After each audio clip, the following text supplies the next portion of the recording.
Boa noite para você que nos acompanha aqui no Facebook. Eu sou André Tages, repórter do Serra em Pauta, voltado à cobertura política da região.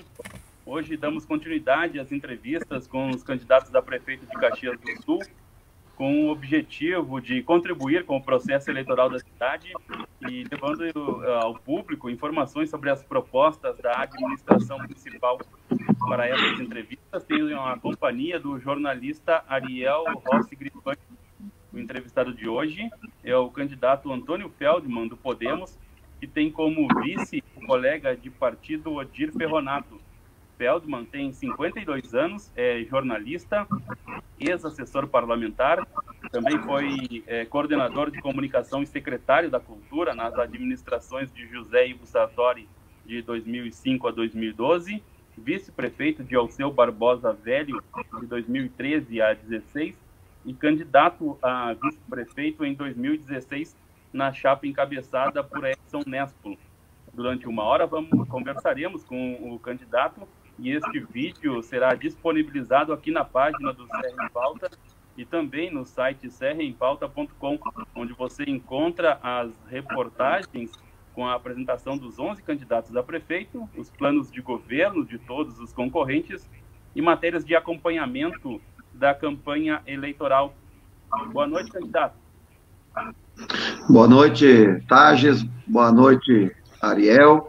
E a todos que estão nos assistindo nessa plataforma pelo Facebook do Serra em Pauta. Uma alegria estar aqui com vocês à disposição. Boa noite, candidato. Boa noite a todos que estão nos acompanhando.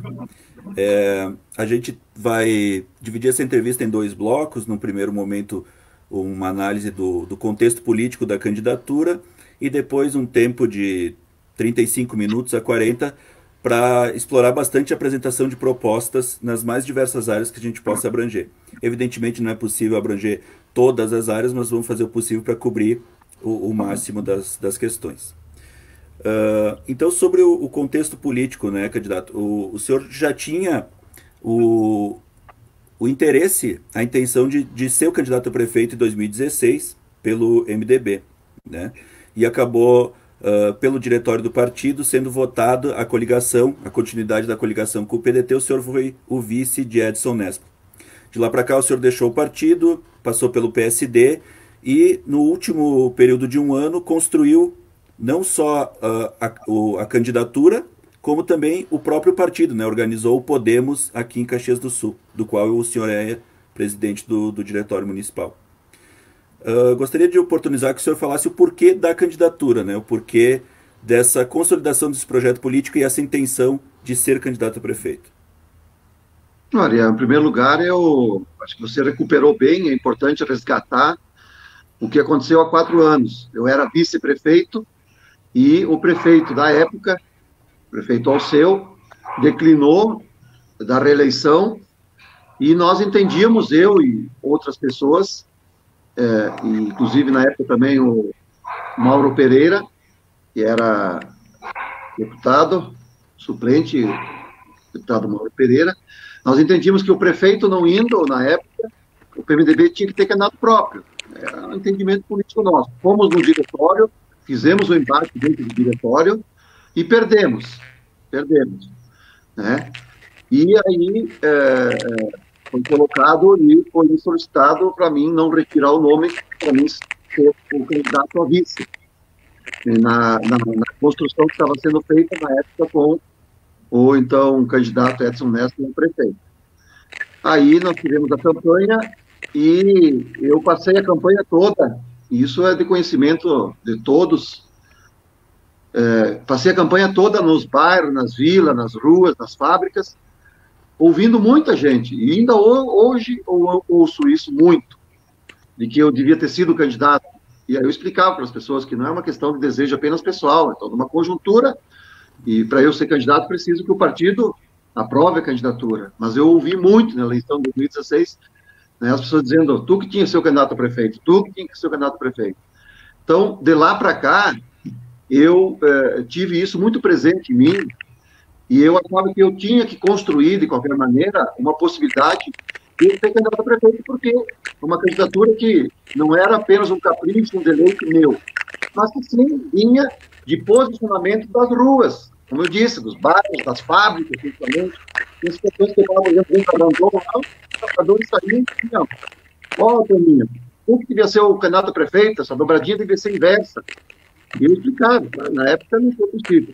E aí fiz todo um trabalho de lá para cá, né, de construir um partido novo. Podemos me deu essa possibilidade, com para mim uma grande honra, e nós em um ano construímos o partido, temos mais de 500 filiados, chapa pura, com o professor Odir Ferronato de vice, e 30 candidatos a vereador. Olha que não é pouca coisa, foi um trabalho realmente, eu acho que vem sendo reconhecido, as pessoas dizem, não é fácil construir, montar, fazer um partido, né, mesmo que o Podemos hoje é um dos partidos que mais cresce no Brasil. Então surgiu e foi tudo isso que chegou até hoje o seu candidato, então, a prefeito do Podemos.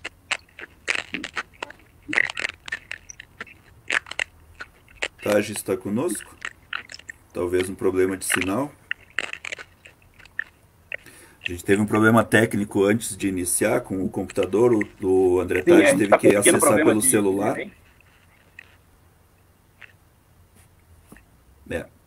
Eu vou dar continuidade enquanto o André tenta resolver. Nós tivemos problema no computador, ele teve que acessar pelo celular e deu talvez um problema de sinal. Entrevista.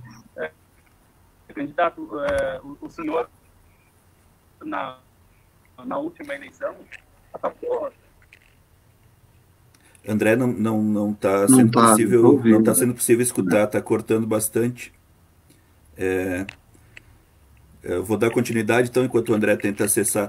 Candidato, o questionamento que é feito sobre a sua candidatura é com relação à tentativa em 2018 na eleição para a Câmara Federal. O senhor obteve 5.633 votos, né? Muitas pessoas trazem isso como um indicativo de uma inviabilidade eleitoral, né? O que faz o senhor crer que pode, nessa eleição, atingir uma votação muito maior do que essa, ao ponto de ser eleito prefeito de Caxias do Sul? Porque cada eleição é uma história diferente, não tem como tu fazer um comparativo de uma eleição de âmbito federal, né, em que houve um fenômeno naquela eleição de 2018, em que os candidatos de fora acabaram muitos até fazendo mais votos que candidatos locais, e nós tínhamos, por exemplo, eu era candidato a deputado federal, e mais de 300 candidatos fizeram votos em Caxias do Sul, né? E agora nós somos em 11 candidatos a prefeito, é outra coisa totalmente diferente, né?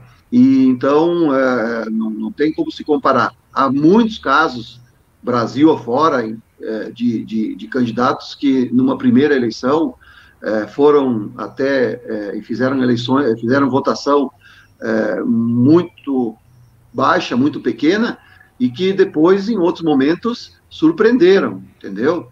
O que eu sempre digo, derrota em política é desistir. Aí sim, né? E eu, como eu disse, sou candidato porque tive sempre muitas manifestações de apoio de pessoas que me motivaram, me incentivaram para que eu fosse candidato. Então, eu não posso achar porque eu fiz uma eleição há 2 anos que não foi aquilo que eu queria, então eu não posso mais concorrer porque estou inviabilizado. Acho que isso aí seria realmente muito estreito de minha parte, e acho que não dá para fazer uma avaliação política, avaliação eleitoral com esse embasamento. Tem histórias, inclusive, mundo afora, né, em outros países, mas dentro do Brasil, candidatos que fizeram 1, 2, 3, 4 eleições com votação pequenas, e num outro momento mudou tudo, porque, como eu disse, são realidades diferentes, são eleições diferentes. Então, tu vê, eu estou candidato agora, disputando o voto dos caxienses com 11, com outros 10. Para deputado federal, eu estava com outros 300, 400, entendeu? A gente pede desculpa alguns problemas técnicos na origem da transmissão. Estava checando aqui, por isso esse olhar aqui no celular. Mas vamos em frente. Está me ouvindo bem, eu. Está me ouvindo bem. Estamos prestando atenção. Daqui a pouco eu acho que o André está tentando resolver, o André Tages, e logo deve estar retornando conosco. Candidato, o senhor é um dos 5 concorrentes que vem do bloco de 21 partidos que deram sustentação aos governos de José Ivo Sartori e ao seu Barbosa Velho. Por que a sua candidatura, né, o senhor, inclusive, até para a gente referenciar ao eleitor, né, os outros são Vinícius Ribeiro, Edson Nespolo, Carlos Búrigo e Adilóide Domênico, que foram, inclusive, com o senhor, colegas de secretariado, né, nesses governos. Por que dessas 5 candidaturas, né, para esse eleitorado que votou em Sartori e ao seu, o senhor se coloca como a melhor opção entre esses 5? Não, melhor, e completando o candidato, como não só entre esses 5, né, é a melhor opção. E qual é seu principal adversário? Algum desses 5 ex-aliados, as outras 5 candidaturas mais à direita, ou a candidatura do PT, que, devido a essa fragmentação de diversos concorrentes e ao seu eleitorado cativo, tem um potencial de chegada de segundo turno? Ariel, bom, primeiro eu não me considero melhor do que ninguém. Eu tenho uma maneira própria, eu tenho minhas convicções, né? Tenho as minhas avaliações, minhas análises, e eu não faço política desqualificando ninguém e nem achando que eu vou me colocar numa disputa porque eu sou melhor que os outros. E não é uma disputa em que vai ganhar o melhor. As pessoas, hoje, a razão do voto, ela é muito diversa. Votam pela tua história, votam pelas tuas propostas, votam por aquilo que tu defendes, a maneira como aquilo que tu é. Enfim, as pessoas votam e têm razões, as razões do voto são das mais diversas.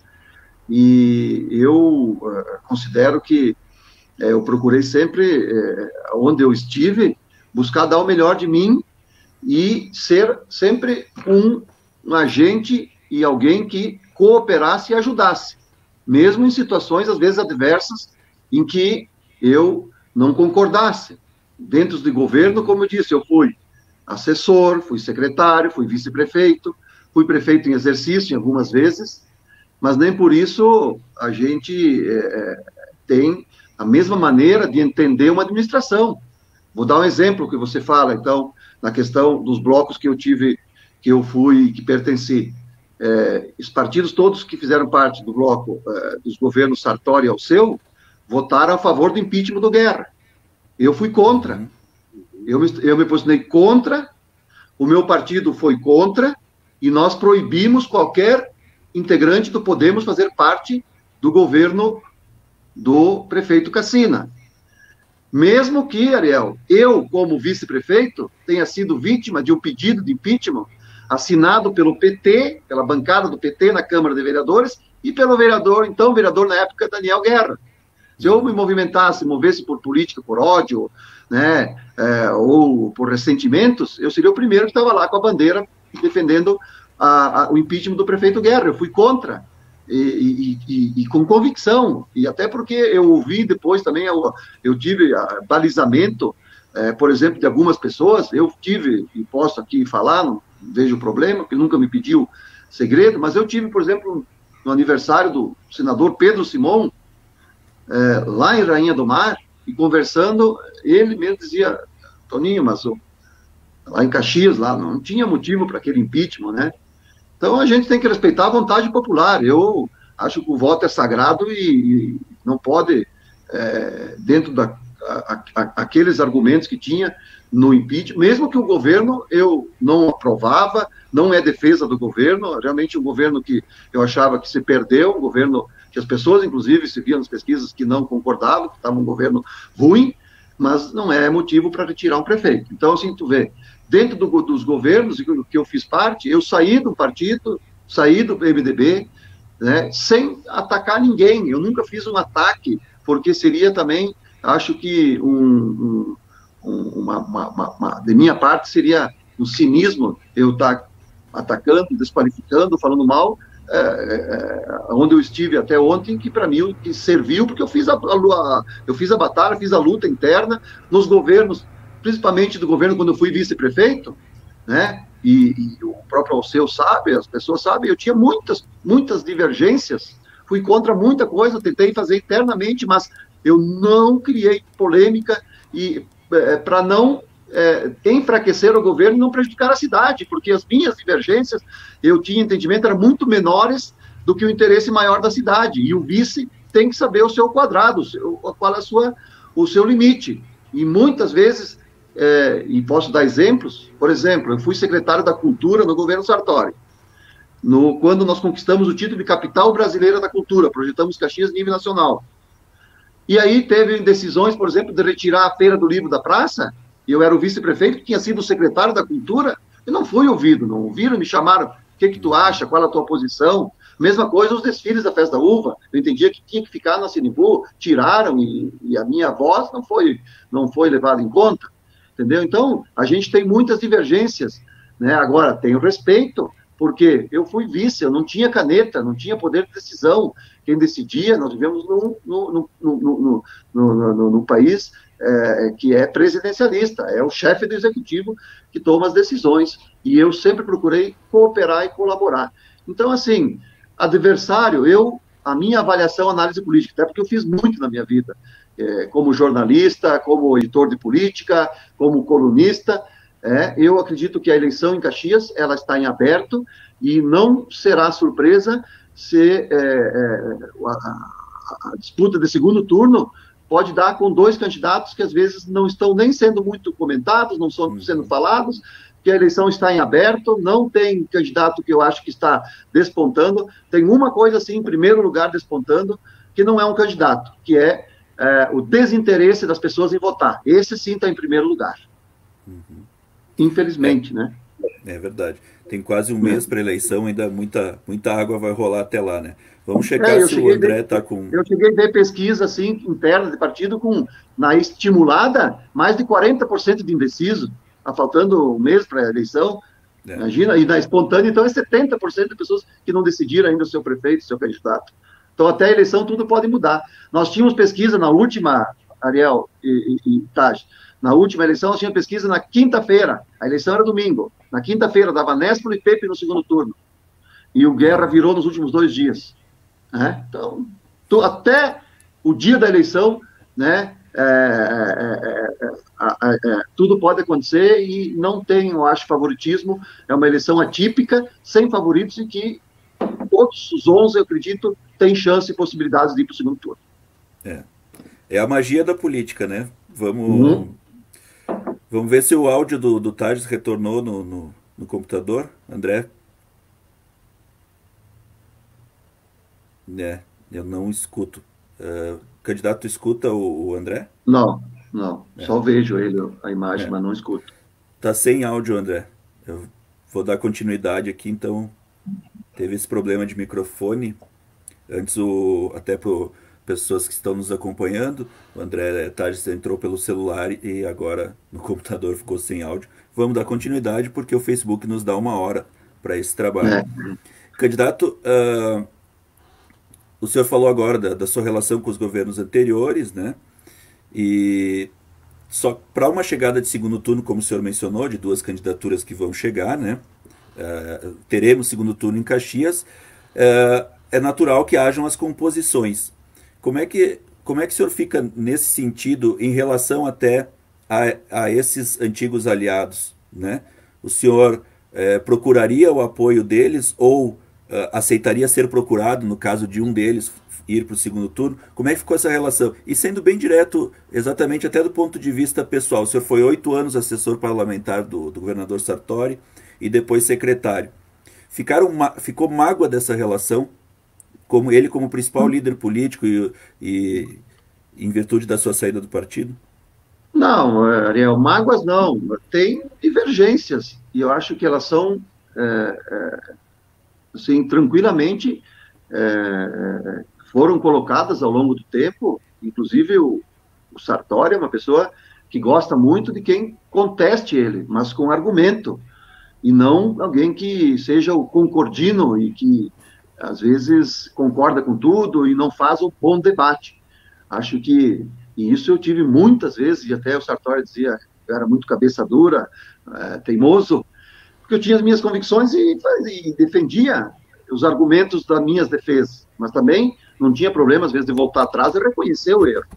Então, assim, eu normalmente não fico nem nem do Sartori, pelo contrário, ele me deu oportunidade, né, aprendi muito com ele, com todo o trabalho que eu tive, e olha, não foi só na Prefeitura de Caxias, eu fui assessor dele e chefe de gabinete na Assembleia Legislativa, fui chefe de gabinete dele quando ele era deputado federal em Brasília, depois na Prefeitura como assessor, coordenador de comunicação, secretário da Cultura, né, entre eleições do Sartori e da Maria Helena, acho que foram quase 10 eleições que eu ou coordenei a eleição deles, ou ajudei a assessorar.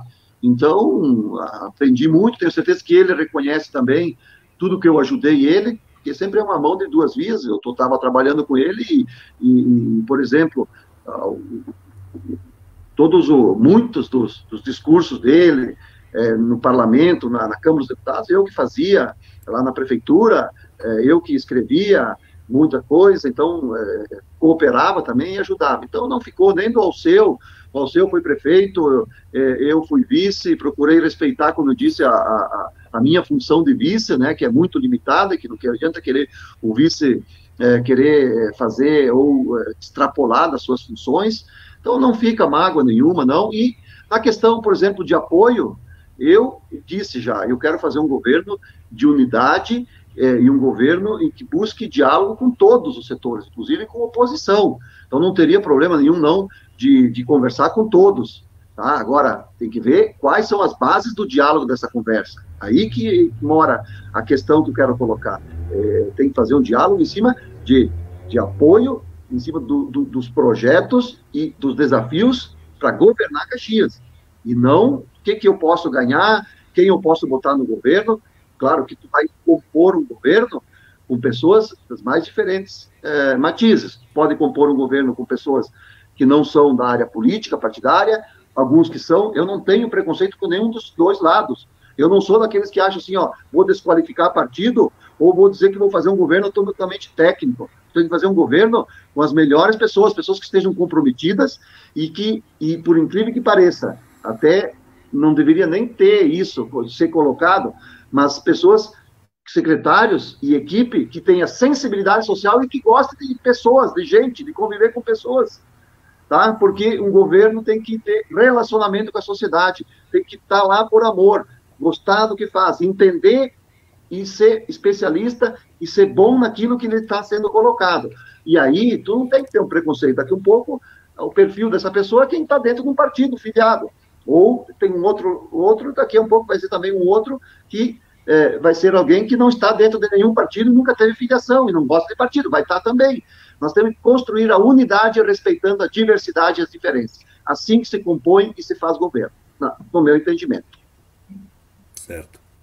Candidato, a partir da sua principal bandeira de campanha, já fazendo uma transição aqui da parte política para a parte de propostas, tenho duas perguntas relativas ali ao orçamento cooperativo solidário. A primeira é que na reportagem que nós fizemos de anúncio da sua candidatura, está no serraempauta.com, inclusive quem está nos acompanhando pode acessar, o senhor fala com relação aos governos anteriores de Sartori e Alceu, não queremos trazer o passado de volta. As conquistas se mantêm, mas aquilo valeu para aquela época. Queremos estabelecer um governo para o futuro, inovador, criativo para uma Caxias moderna. Mas, ao mesmo tempo, a sua principal bandeira, que é o orçamento cooperativo solidário, se inspira em ações do passado. Como o senhor mesmo tem referido, trazendo justiça em fazer essa menção, né, as cartas reivindicatórias do prefeito Vitório III, o orçamento participativo do PT e o orçamento comunitário do Sartori e Alceu. Então, no que o orçamento cooperativo solidário difere para que ele seja uma proposta de participação sem ser essa volta ao passado que o senhor diz não desejar que aconteça? Eu disse a volta ao passado porque Caxias teve, e eu reconheço que naquele momento essas ferramentas de gestão cumpriram com a sua meta, com a sua obrigação, foram importantes. Como eu disse, as cartas reivindicatórias dos governos do governo do Vitório III, o orçamento participativo dos governos do PT e o orçamento comunitário dos governos Sartori, que eu, inclusive, junto com o professor Zorzi, né, e mais outras pessoas, nós ajudamos a construir. Cumpriram com a sua missão, a sua tarefa, né, com a sua função naquele momento. que se difere o orçamento cooperativo e solidário? Não é apenas eu abrir canais para ouvir o que as pessoas querem. Não, tem maneiras de chamar as pessoas para fazer junto. Esse é o orçamento cooperativo e solidário. Vamos fazer juntos. Como? Aí eu tenho dentro do programa de governo nosso, um documento nosso que estabelece área por área, que eu dou exemplos na área da educação. Tenho lá num bairro uma escola municipal. Ela está degradada, não tem pintura, né? Eu posso fazer um mutirão, buscar as pessoas lá, a comunidade, CPM, Associação de Moradores, entidades do bairro, empresas, inclusive, que possam ajudar e juntos a gente transformar aquele ambiente físico da escola. Fazendo o quê? Ajudando a reformar, a pintar, a deixar o ambiente escolar mais agradável para o aluno, fazendo, por exemplo, pegar os artistas plásticos, fazendo a pintura lá, por exemplo, do muro da escola, né, o grafite, os grafiteiros, pegar um artista, às vezes tem lá na comunidade um artista plástico, faz uma obra, ou um escultor faz uma obra, coloca na entrada da escola, uma obra do artista aqui da comunidade. Então, isso é fazer junto, isso é fazer junto. E isso é o orçamento cooperativo e solidário. Não apenas fazer uma reunião lá, diz que vocês querem que a prefeitura vai fazer. Não, eu vou lá, nós vamos no bairro, minha equipe vai dizer, nós estamos aqui porque a prefeitura sozinha não vai conseguir fazer tudo. Nós não vamos querer enganar vocês e nem vamos criar expectativa que falta dinheiro para isso, está aqui o orçamento, e nós não temos como fazer. Agora, se nós tivermos capacidade de nos unirmos e buscar fazer ações cooperativas, colaborativas, de forma colaborativa, nós vamos conseguir fazer, às vezes são coisas simples, num canteiro lá do bairro, uma pintura do meio-fio, plantar flores e melhorar o ambiente lá do bairro. Na área da saúde, eu ontem estive com a diretoria do Vive Ramos, já conversei com o Pompeia também, conversei com o Hospital Geral. Nós temos como pegar, por exemplo, pega lá o Sindicato dos Médicos, Marlonei, vem aqui, Hospital Geral, médicos, cooperativas de médicos. Nós temos aqui uma situação de filas de espera. O município tem uma possibilidade, vamos buscar recurso mais, fazer um mutirão para reduzir as filas de espera, consultas especializadas, exames mais complexos. O município paga um exame e o hospital, o sindicato médico consegue mais um por sua conta. Entendeu? Então, tem maneiras de buscar soluções. O que não pode achar é o seguinte, eu não tenho dinheiro, não está no orçamento, então não se faz.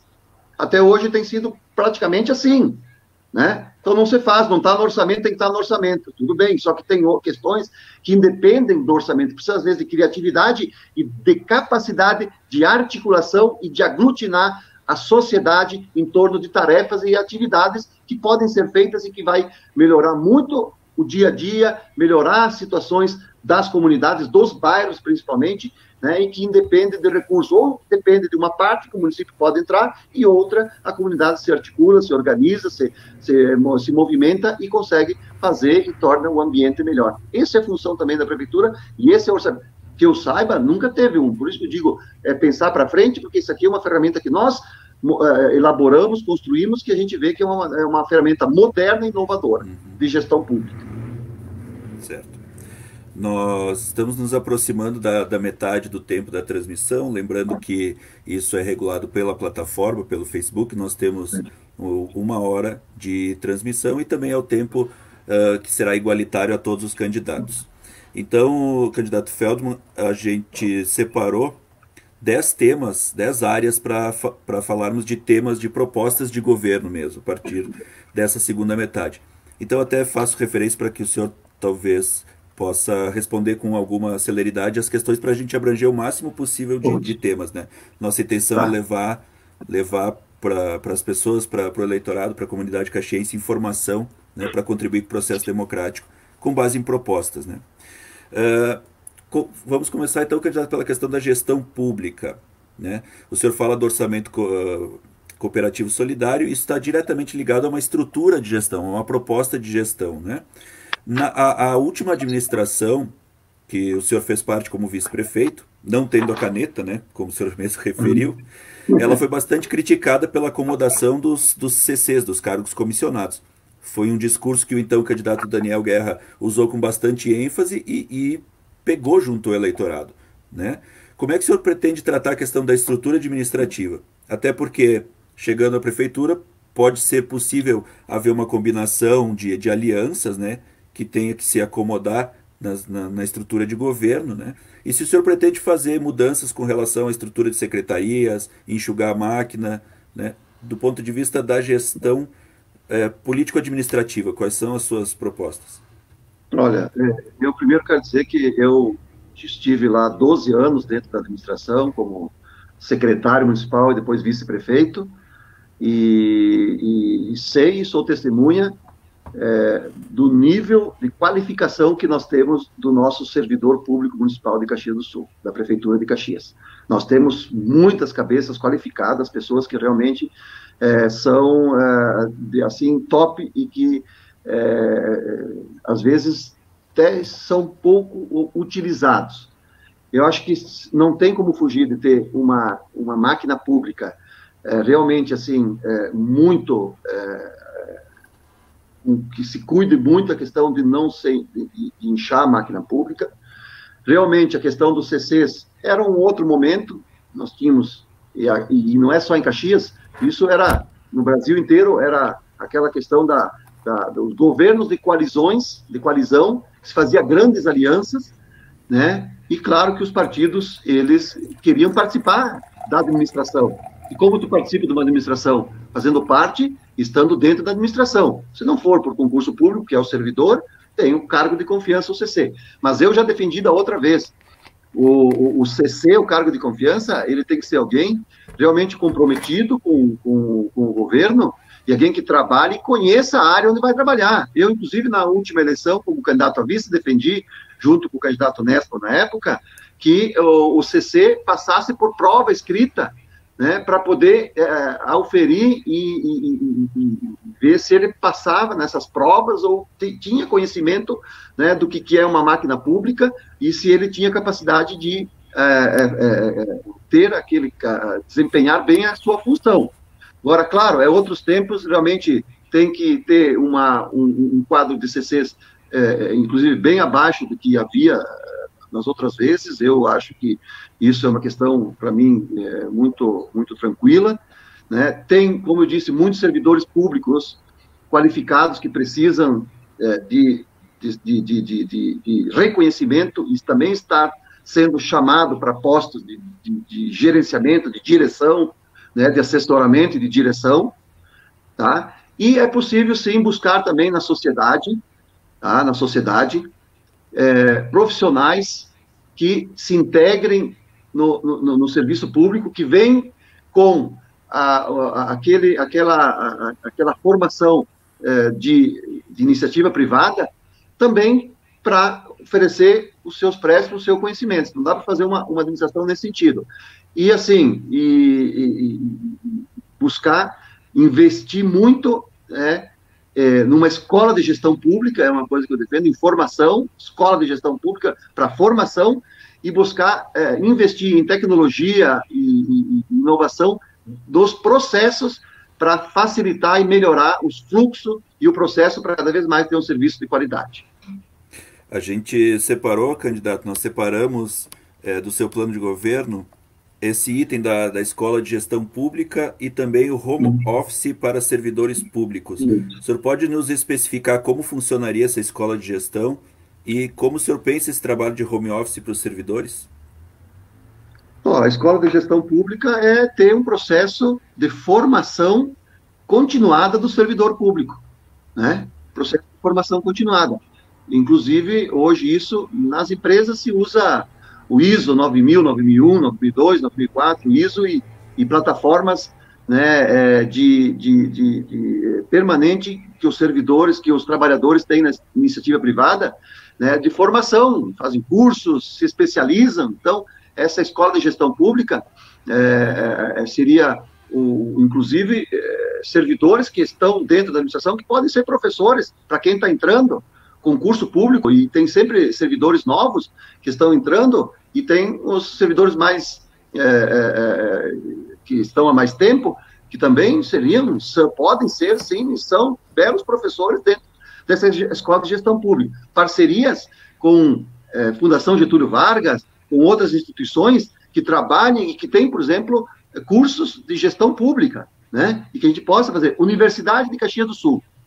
Nós temos uma universidade em que o município é integrante do conselho diretor, tá? A universidade também tem grandes mestres, doutores, que podem contribuir numa parceria, a gente fazendo com a universidade, para a melhoria e formação do servidor público.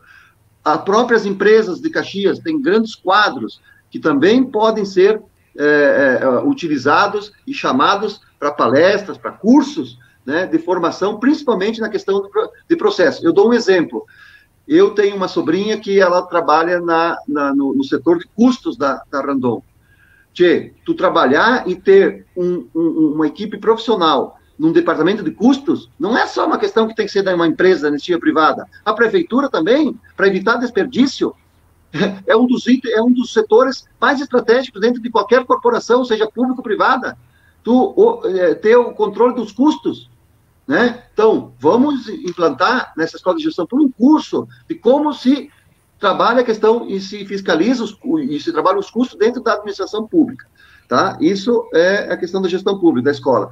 E do home office, agora, esse ano, ainda tem muitos servidores de todos das 3 esferas, municipal, estadual e federal, que fazem o trabalho, né, em home office, em sistema na sua própria casa, entendeu? Então, isso também, nós vamos começar um governo no ano que vem, em que a pandemia, ela, espero estar errado, mas ainda vai estar no nosso meio, e a vacina, daqui um pouco, ela pode vir, mas ainda nós vamos estar nesse pós-pandemia em que nós podemos ter, sem dúvida, ainda alguns setores, alguns trabalhadores que estejam nesse trabalho de home office, não presencial lá na prefeitura, mas aí tem que ter sempre muito um sistema de controle, né, de como está sendo o trabalho, se ele está acontecendo, e muitas vezes eu sei de casos que tem trabalhos que está melhor e mais célere, tem com mais celeridade do que dentro da própria prefeitura. Certo. Lembrando que nós temos aí em torno de 23 minutos de transmissão. Eu vou abordar os temas que nós temos aqui. Vou pedir, candidato, senhor, eu fiz um cálculo aqui enquanto o senhor estava falando, em torno de 2 minutos cada resposta. Aí o senhor já treina para os debates que tiverem, né? Que eles dão 1 minuto, réplica. 2 minutos, réplica. 2 minutinhos tá bom, cada área, tá bom. Tá bom. Um dos grandes desafios que o próximo prefeito vai encontrar, se não o maior, né, inclusive relacionado à gestão pública, é a situação da indenização da família Manha Bosco, devido àquela ocupação irregular nos anos 70 e a história que já é conhecida pela comunidade, uma indenização de um valor que chega a comprometer quase 1/3 do orçamento municipal de um ano, né, candidato? Qual é a sua posição com relação a isso? Que plano o senhor tem para enfrentar essa situação? Bom, primeiro assim, sentença judicial, ela pode ser contestada, pode não aceitar, discordar, mas tem que ser cumprida. Eu sei que ainda a administração, o prefeito Cassina está ainda buscando e operando alguns recursos ainda. A administração pública, ela é obrigada a fazer o recurso até em última instância, até que tiver possibilidade, tem que fazer recurso. Até porque, senão pode, inclusive, estar sendo acusado de improbidade administrativa e deixando de cumprir, por exemplo, possibilidades que ainda tem de recurso. Bom, tendo a sentença, não tendo mais volta, eu chamo a minha equipe, Procuradoria-Geral do município, secretários, com outras entidades da sociedade, tá? Como Ministério Público, Judiciário, OAB, Câmara de Indústria e Comércio, Universidade, também para juntos a gente buscar um entendimento de como a gente pode nos ajudar para resolver a questão, porque não é apenas uma questão da prefeitura, é uma questão que tem a ver com a cidade de Caxias do Sul. E se nós temos aqui na cidade entidades, organizações, como eu disse, que também querem o melhor de Caxias, elas têm que ser chamadas para ver como nós vamos buscar esse entendimento. Agora, eu até tenho dificuldade, nunca uso, eu acho que negociar, quem negocia é negociante. Não tem negociação, é uma palavra que se usa para negócio. Prefeitura não é negócio. Tem que pensar em preservar a capacidade do município de atender as demandas e as necessidades da sua população. que a gente possa encontrar, juntos, de forma coordenada, com outras entidades, como eu disse, formas de atender e de cumprir essa obrigação sem criar problemas nos serviços públicos, principalmente essenciais. Porque se eu, por exemplo, como prefeito, tiver vendo que o recurso para pagar a indenização vai estar faltando na saúde e tem uma vida que corre risco, eu vou chamar o Ministério Público, eu não posso pagar isso aí agora, nesse momento, porque eu não vou deixar uma pessoa morrer. Entendeu? Então, isso é no dia a dia lá. E buscar, sim, tem outras formas, de repente, de oferecer alguns bens, terras, terrenos que ainda a prefeitura tem, que pode não utilizar, que pode também estar dentro do pagamento, mas isso, como prefeito, eu agiria dessa forma. Deu 2 minutos? Acho que sim, né, viu? Fiquei bem. Vamos nesse ritmo para cobrir até o final a maior quantidade de propostas possível. Com relação ao desenvolvimento econômico, a gente percebe nas suas propostas, candidato, uma preocupação grande com o pequeno empreendedor, né? É citado o desenvolvimento de políticas de estímulos e fomento, né, a geração de trabalho e renda de empreendedores de pequeno porte e o incentivo a micro, pequenas e médias empresas na geração de emprego. Gostaria que o senhor desenvolvesse um pouco sobre essas propostas do desenvolvimento econômico e pequeno emprego, pequeno empreendedorismo. Essa vai ser uma obsessão minha, porque eu tenho visto, sou testemunha, tanta gente em Caxias sofrendo, fazendo apelos, tá? Fazendo promessas para conseguir um emprego. Estive agora esses dias no MOB Caxias, o Astor Schmidt lá me dizia, né, ex-diretor da Randon, que de 2013 até 2020, 7 anos, Caxias perdeu 38 mil postos de trabalho. Se nada foi feito, esse processo vai dar continuidade mais acelerado ainda. E nós temos sim que ter, e nós vamos fazer um plano, um programa, né, de geração de emprego e renda. De que forma? Primeiro, buscando facilitar e operacionalizando a lei da liberdade econômica, que foi aprovada no Congresso Nacional, que tem que ser colocada em prática em Caxias. Foi aprovada pela Câmara de Vereadores, o prefeito Cassina sancionou, nós temos que operacionalizar, botar em prática.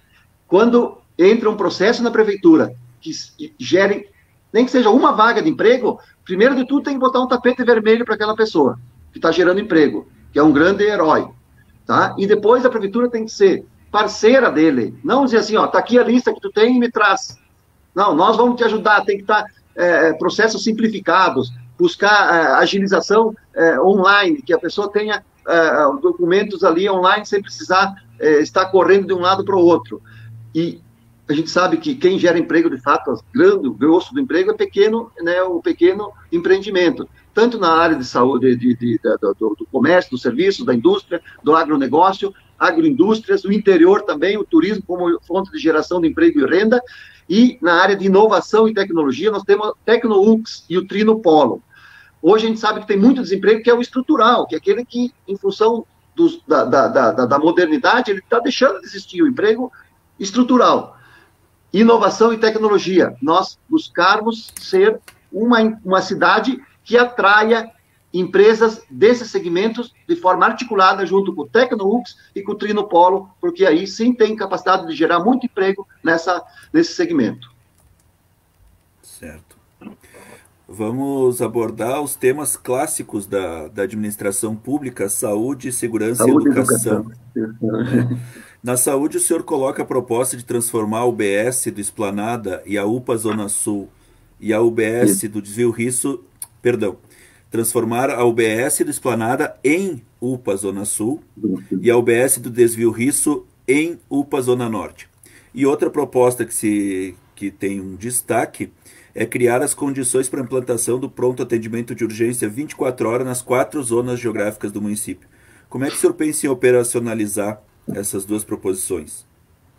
Olha, primeiro, assim, é uma proposta de forma gradativa. Eu seria responsável aqui de dizer, já no primeiro mês, nos 6 meses de governo, eu vou transformar a UBS em UPA.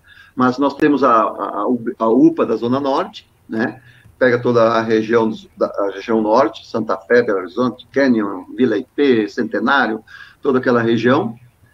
E temos a UPA Central, que era o antigo postão. A UBS da Esplanada, aquela região, é tanto ou mais populosa do que a Zona Norte. E para abrir uma UPA, tem critérios no Ministério da Saúde. E nós já estamos dentro dos critérios. Tem UPA, a UPA ela pode ser de grau 1, grau 2, grau 3, e de forma escalonada, a gente ir transformando aquilo numa UPA, né? Inclusive, quando é habilitada como UPA, tu tem recursos, né? Tem recursos do governo federal, porque tu tem que comprovar tecnicamente que aquela região, ela carece, porque hoje nós, inclusive, temos toda aquela região que tem que se deslocar para o centro ou lá na Zona Norte, e de madrugada, porque o que é uma UPA? UPA é atendimento principalmente depois das 5 e de madrugada. Então, a pessoa tem que sair de um canto ao outro da cidade, aí tem questão da segurança, a questão do tempo, a questão de tudo isso. Então, é possível fazer. No Desvio Risso, é outra região lá, aquela região do Risso tem crescido muito. Então, aquilo de forma escalonada. No primeiro momento, um horário um pouco mais esticado, com novos serviços, né, para começar a trabalhar, futuramente ela se transformar também numa UPA, que ficariam daí 4 UPAs na cidade de Caxias do Sul. Rapidamente, candidato, só para completar sobre isso, e o modelo de gestão, o senhor defende a administração municipal ou a terceirização da gestão das unidades de pronto atendimento? Eu defendo, nós temos no nosso programa de governo, o plano de humanização em saúde. Humaniza SUS. Não estou inventando a roda. Isso está lá no site, está no Ministério da Saúde, é um programa, tem recurso para isso. E o que é o Humaniza SUS? É gestão da saúde de forma cooperativa, cooperada, de forma integrada entre usuários, o gestor, né? O usuário, o gestor e o trabalhador em saúde, tá? Eu não tenho preconceito contra parceria e terceirização, acho que é uma aliada, tá? Temos aqui em Caxias, por exemplo, eu te falei, eu estava lá com a diretoria do Virvi Ramos, eles demonstravam que eles têm interesse em participar de uma futura licitação da gestão de uma UPA, a UPS agora tem, né? E temos aqui em Caxias, expertise, temos em Caxias grandes conglomerados de saúde que fazem gestão em saúde e que podem ser parceiro nosso. Então, pode ter uma ou duas UPA com gestão pública, outras com gestão de participação terceirizada, entendeu? Então, eu não acho que ou é uma ou outra. Pode se complementar e pode ter as duas, ambas, e fazendo esse trabalho de gestão na saúde aqui em Caxias do Sul, principalmente das UPAs, né? Candidato, eu vou lhe pedir para a gente, até para o senhor controlar o tempo também, não sei se o cronômetro fica visível para o senhor, vamos reduzir para 1 minuto e meio as respostas para completar, pelo menos aqui alguns temas fundamentais. Rapidamente, então, segurança, o senhor fala da implantação da patrulha do comércio com a Guarda Municipal e também qual é a sua proposição com relação ao comércio ambulante nas calçadas? Olha, primeiro assim, Caxias, nós temos dentro do programa de governo, Caxias mais inteligente. Segurança se faz com inteligência e com tecnologia. Investimento em inteligência e tecnologia. Tá? E de forma integrada. Buscar a integração de todas as forças de segurança da cidade. Né? Polícia Civil, Brigada Militar, Polícia Federal, Guarda Municipal, enfim, todas as forças de segurança. Guarda. Questão da iluminação pública. Investimento em iluminação pública. Por exemplo, vou dar um exemplo. Eu tenho lá os dados que mostram que as 5 regiões onde mais acontecem casos de ocorrências policiais em Caxias. São zonas... Bom, lá nós temos que investir lá em melhorar, por exemplo, a iluminação, buscar fazer um monitoramento naquela área, aquela região, para tentar debelar e resolver isso. E a patrulha do comércio, com a Guarda Municipal, porque é onde tem grande circulação de pessoas, não apenas no centro da cidade. Tem regiões, por exemplo, lá na Avenida Bom Pastor, no Serrano, em regiões da cidade que são já verdadeiras cidades que tem grande aglomeração. E que tenha lá a patrulha do comércio, a Guarda Municipal, fazendo rondas, estando lá presente, conversando com pessoas. A presença também dá muita sensação de segurança com a presença do guarda lá e do agente de segurança. Em educação, candidato, o senhor, com relação às vagas para educação infantil, que foi um problema, o déficit que vem se verificando nos últimos anos, o senhor pensa em construir novas escolas ou em terceirizar, adquirindo vagas na rede privada? E também a sua proposta de implantação de escolas cívico-militar, como é que funcionaria? Bom, eu acho, assim, não, tenho certeza. Agora, o novo Fundeb, que foi aprovado no Congresso Nacional e sancionado pelo presidente, ele prevê um aumento de recursos para os municípios, de retorno para os municípios. A compra de vagas em escola particular não conta para aumentar o recurso, mas a compra de vagas em instituições filantrópicas sem fins lucrativos está dentro e é computado também para receber mais recursos. Então, nós temos como ampliar essas parcerias com instituições aqui em Caxias, que prestam belo serviço e que são parceiras do município, tá? Para aumentar, e dentro dos próximos 5 anos, nós vamos ter um acréscimo grande de recurso específico para a educação infantil através do Fundeb. Então, nós vamos sim conseguir atender muita da demanda represada e abrir vagas. A gente pode fazer parcerias com espaços físicos que estão ociosos, escolas estaduais, própria Universidade de Caxias do Sul, né, escolas, às vezes, municipais de ensino fundamental ou escola de ensino médio do Estado, que às vezes estão ociosos espaços que tu não precisa fazer a construção de uma escola. Antigamente se fazia para dizer, para botar a placa lá e dizer, essa escola fui eu que fiz. Mas agora não importa isso para mim, importa é que a criança tenha uma escola de qualidade, professores qualificados e tenha um espaço digno, bom e adaptado para poder estudar da melhor maneira possível dentro dessa escola. Sobre a escola cívico-militar, o senhor quer fazer um comentário rápido? É uma proposta que nós tivemos já um caso em Caxias para uma escola, né? Vejo que também é uma alternativa viável, sim, entendeu? Só que essa as pessoas pensam que isso vai estar em todas as escolas. Isso aqui vai estar em uma escola, ou 2 ou 3 em Caxias do Sul, mas também acredito que seja, sim, uma opção que nós vamos receber bem, mas sempre discutindo com a comunidade escolar e o Conselho Municipal de Educação, que precisa estar também nesse debate. Não é chegar e um projeto impor, né, para a comunidade lá do bairro ou da comunidade escolar. Tem que sim ser construído também de forma democrática junto com o Conselho Municipal de Educação. Certo. Candidato, o senhor foi secretário municipal da Cultura por muitos anos, e nós temos 2 temas bastante importantes nessa área relacionados à cultura, que são patrimônios físicos e simbólicos para Caxias do Sul, que é o aproveitamento do espaço da Maesa, no bairro Exposição, e do Parque da Festa da Uva, né, que o senhor propôs ser transformado em um espaço temático, e não só apenas a sua proposta para o parque, mas para a Festa da Uva em si. Quais são as suas proposições para esse aproveitamento, para essas dois patrimônios, né, para essas 2 áreas, Maesa e Festa da Uva?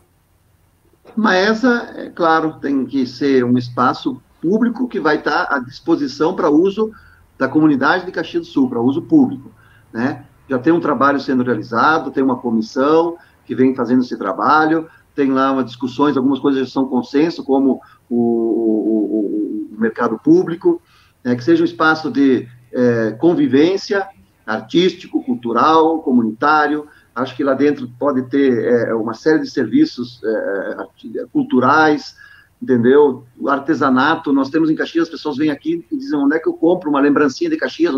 Então, a Maesa pode ser esse ponto de referência, tá? Só que é aquela coisa, não vai ter recurso do município para tudo isso aí, achando que em 2, 3 anos nós vamos transformar aquilo que era uma metalúrgica já num grande espaço cultural e artístico. Tem sim que pensar e discutir participação da iniciativa privada, sim, naquele espaço, tá? Mesma coisa na Festa da Uva.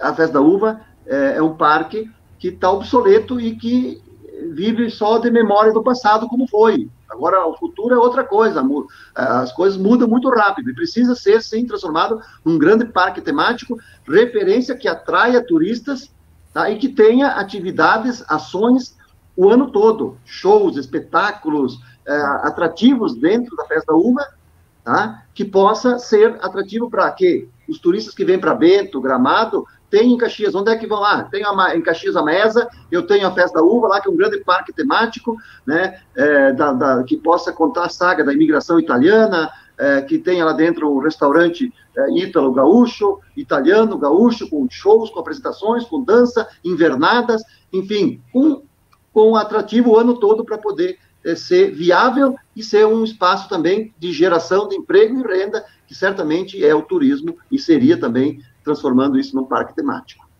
Certo. Candidato, com relação a trânsito e mobilidade, o seu plano traz a proposta de realização de concorrência pública para a concessão do transporte coletivo.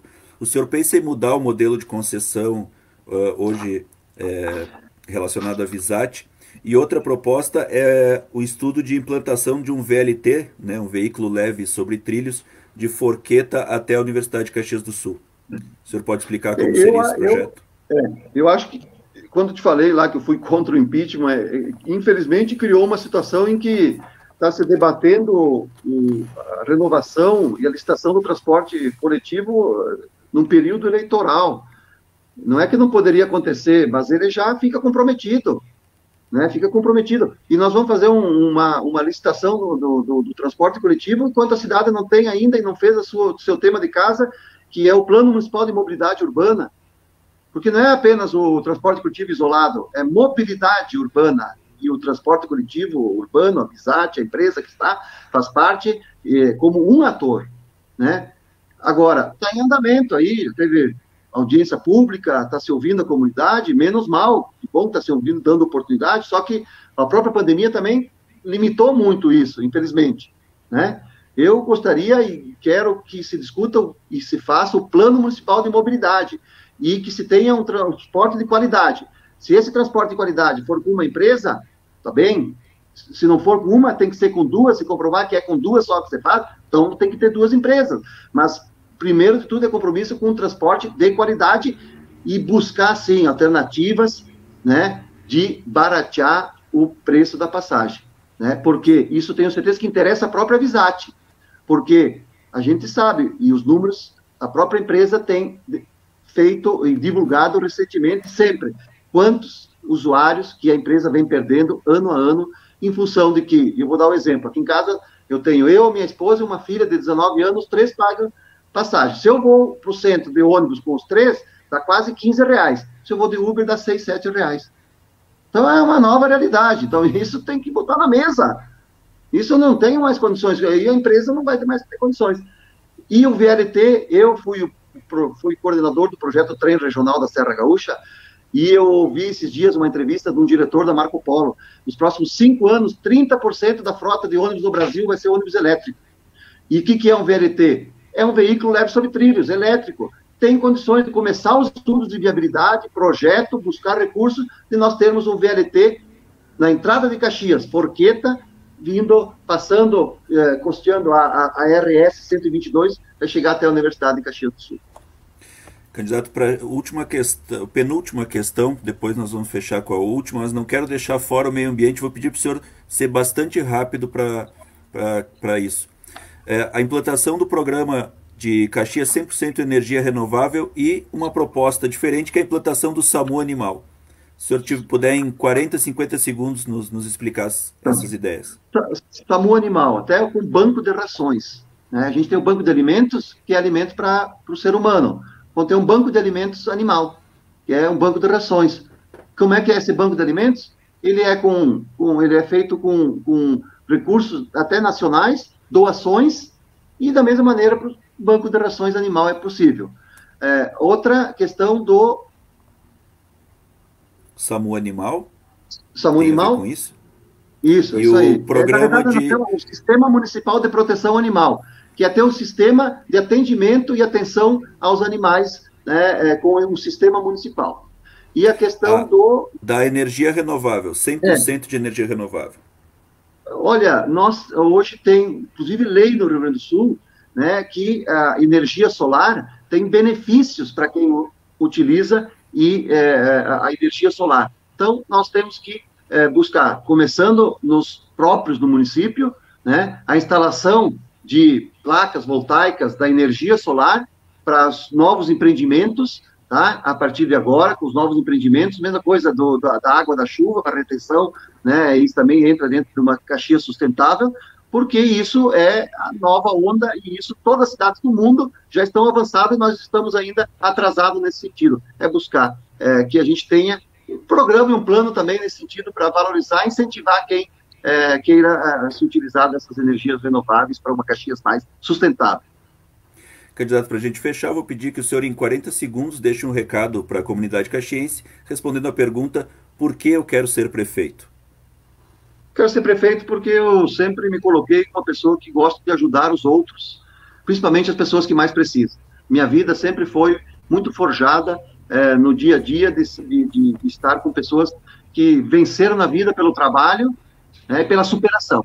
Comecei em Caxias, vindo com 13 anos de idade, fazendo pastoral lá na Zona Norte, na Vila IP, quando eu era seminarista. E quero ser prefeito porque eu conheço a minha cidade, eu amo a minha cidade e tenho capacidade e experiência para fazer uma grande gestão que possa melhorar a vida das pessoas, que isso é o que me motiva e seria para mim um grande troféu, dizer eu ajudei a melhorar a vida das pessoas. Isso, sem dúvida, é formação filosófica e cristã que eu tenho, para mim isso é o que me motiva a estar nessa caminhada. Obrigado, candidato Antônio Feldman. Então, assim nós encerramos essa entrevista de hoje, da série de lives que o Serra em Pauta está fazendo com os candidatos a prefeito de Caxias do Sul. Esse vídeo estará disponível no Facebook do Serra em Pauta e convidamos a quem nos acompanha também para seguir o Serra em Pauta nas redes Twitter, Instagram, Facebook. As entrevistas com os candidatos prosseguem amanhã, nessa quarta-feira, também às 19 horas, com Carlos Búrigo, do MDB, da coligação Vamos Abraçar Caxias. Obrigado a todos que nos acompanharam. Obrigado, candidato Antônio Feldman, do Podemos, mencionando o partido. E retornamos amanhã. Boa noite a todos. Obrigado. Valeu, Ariel. Um abraço. Valeu.